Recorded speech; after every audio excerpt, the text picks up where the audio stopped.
des fois, on peut voir un Riyad peut-être qui n'est pas omniprésent dans un match, mais à un moment donné, il va faire la différence. À un moment donné, il va faire la différence. C'est en lui, c'est la touche ou c'est la particularité des grands joueurs qui peuvent ne pas être présents tout le long d'un match et puis mettre le but qui vous fait basculer du côté des vainqueurs.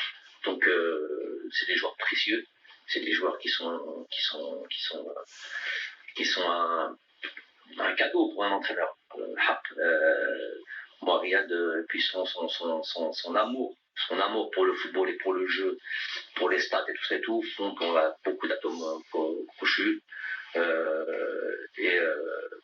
Le fait qu'il n'ait pas joué par exemple hier, je sais que ça le frustre, mais il va arriver avec encore plus d'envie dans cette sélection. Bon, c'est vrai qu'il joue pas tous les matchs, mais il joue au moins un match par semaine.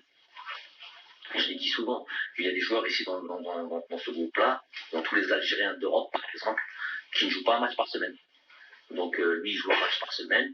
Bon, déjà pour jouer un match, des fois, il n'y a qu'un match par semaine. Si tu n'es pas qualifié à une Europa League ou une Champions League, si tu ne joues pas le match du week-end, le match du championnat, t'es mort. Tandis que eux, ils ont 3 matchs par semaine.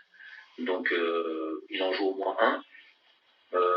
Donc sur l'aspect de la compétition, même si lui il aspire à jouer plus, on aspire à le voir jouer plus et tout, c'est tout. Mais moi en tant qu'entraîneur, ça me satisfait. J'ai répondu un peu plus largement que le truc, mais pour conclure, dire que c'est un joueur de statistiques, c'est un joueur qui compte les buts, qui n'est pas décisif en club, un truc à l'entraînement, dans son quartier, il compte tout.